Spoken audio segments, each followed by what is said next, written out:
Hey there. How's it going? I hope you're doing great. I am smiling, but honestly, I am cranky and frustrated, and it's late afternoon, and I spent my whole day feeling cranky and frustrated. Um, have you ever guys ever seen that movie about the sunglasses? I think it was Roddy Piper. He's like a old wrestler. Oh, I think it's called They Live, something like that. And he puts these sunglasses on, and when he does, he realizes that he sees truth. He sees that people around him are oftentimes some kind of skeletal zombie monster, alien.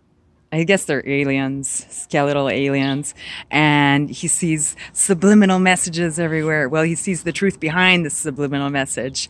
And honestly, you should look it up if you don't know what I'm talking about. If you do know what I'm talking about and you've seen it, I bet that you understand where I'm feeling or where I'm coming from. And I just feel like over the past 2 years, I put my glasses on and I saw the truth.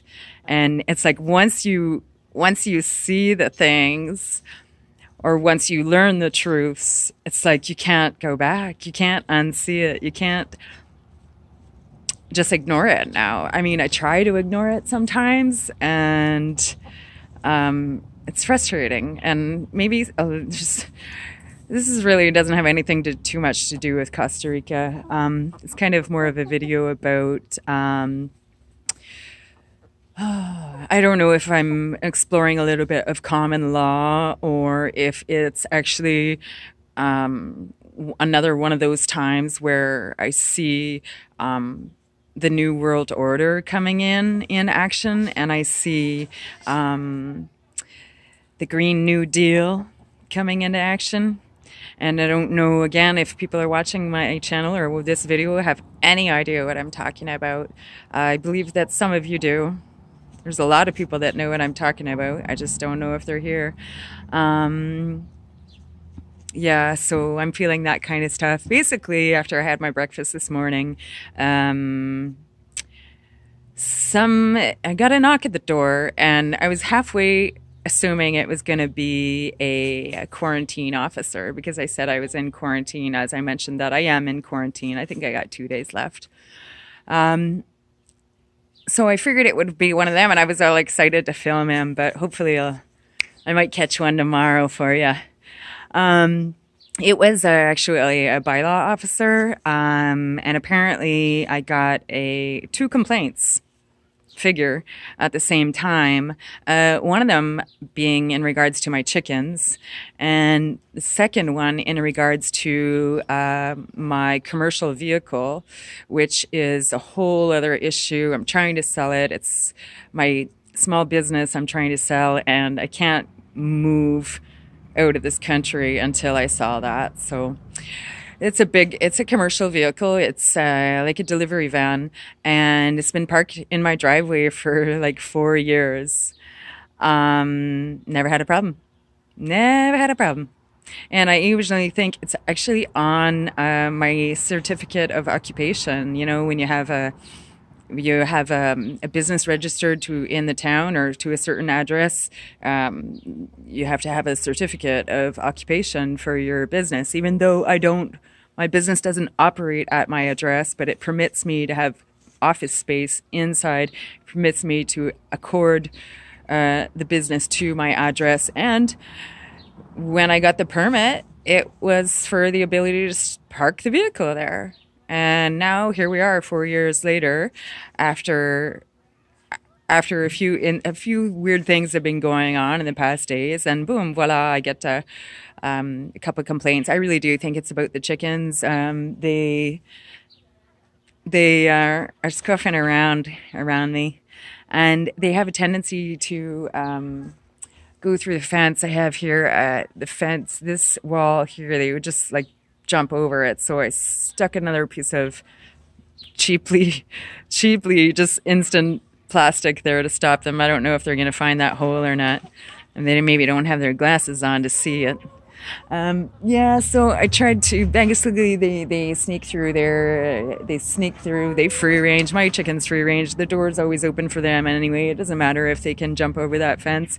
I'm not gonna have animals and confine them to that little space like that. You know, I classify myself as a little bit of an urban homesteader, and I have 3 chickens, and they free range the yard and the compost, and in the gardens. Um, and I've had chickens for 2 years now, never had a problem. They were oftentimes, they started at the end of last year sneaking and getting their way into the front yard there's Henrietta back there. Where are we? Beautiful girl.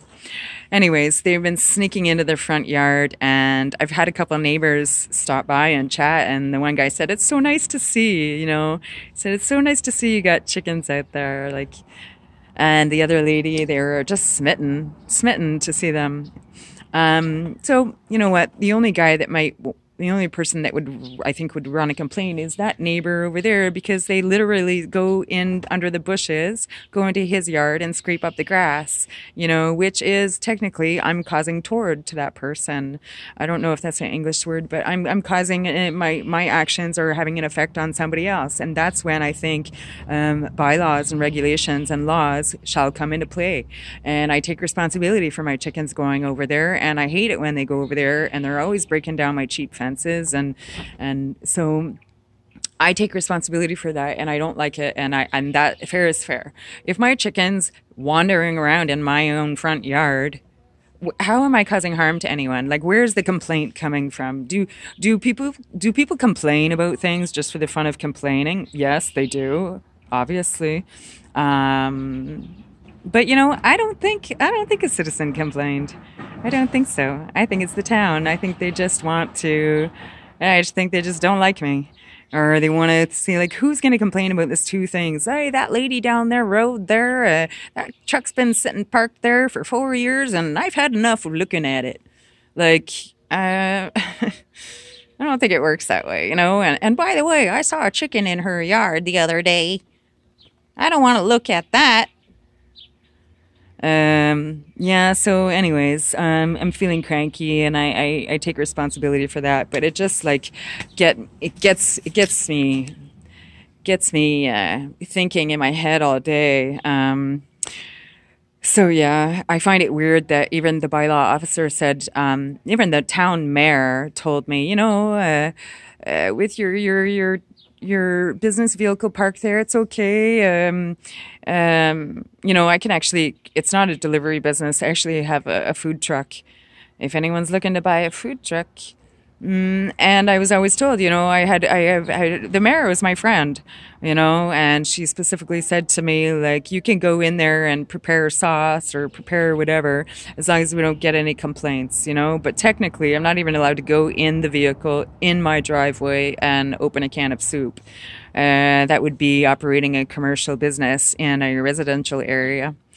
So, you know, I've never worked out of I've always been respectful to my neighbors. I never tried to cause them any trouble. But apparently somebody wanted to complain about me. And I just think, like, I don't think it was a citizen.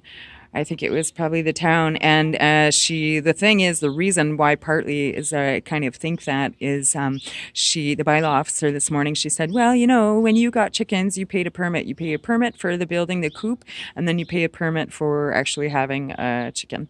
And she said, well, now you have to ask for this chicken permit every year. So it's $25 a year to have a chicken. I think a dog tag is like $5 or something. So, which you're supposed to renew every year too, and which is another thing that, I don't know. Anyway, so the reason why I found that super strange that they decided to renew this permit thing every year, which some people would say it's not strange at all, but I don't know if you guys have ever heard of Ice Age Farmer. His name is Christian, and he has the Ice Age Farmer broadcast, and he has a great website with tons of information, gardening, production, food production, tips, and all kinds of great info. And he was explaining in a video a couple of days ago how I think it was the District of Washington or wherever basically says if you want to have backyard chickens, you have to renew the same thing. They decided to, if you want to have chickens, that you have to renew your permits every year. I don't know if it was for chickens or for all animals. So when Ice Age Farmer talks about something and then it happens to me 2 days later, it's kind of like, whoa. Because I believe that the New World Order is rolling out the red carpet for itself. And if you don't know anything about the New World Order, you should maybe look into it a little bit historically, and you should look into really how countries operate and about how municipalities operate and how are the systems built. And I would also suggest to look into Rosa Quarry. I will just say her name as well. And she was actually, I think, in the beginning, was a town inspector, pretty much the same kind of person who came here today. And Rosa Quarry was really teaching about how different organizations and clubs and groups of people are arranging the Green New Deal. Global not global warming, but the global development goals. Anyway, so I hope that you guys watching understand what I'm talking about. And if you don't, and you're only here about Costa Rica, the only thing I can say that is relevant to this in Costa Rica is that in Costa Rica, everyone and their brother has chickens. And I can bet they don't have yearly permits, and chickens walk through town freely, and dogs run around loose, and you don't have to ask for a permit to get have a garage sale, and like that. Living in towns in Western North America is like so regulated. Like everything has to be like that, and you have to ask permission to fart on your front yard. Anyways, so what else did I want to say? I think that's pretty much it. So thanks for tuning in. Catch it next time. I hope you have a great day. And please go look into food sustainability and having chickens in urban environments, because it is fantastic. I love them very much. I get 2 or 3 eggs every other day. And they destroy the grass, but they make great compost, and they're lovely. So take care.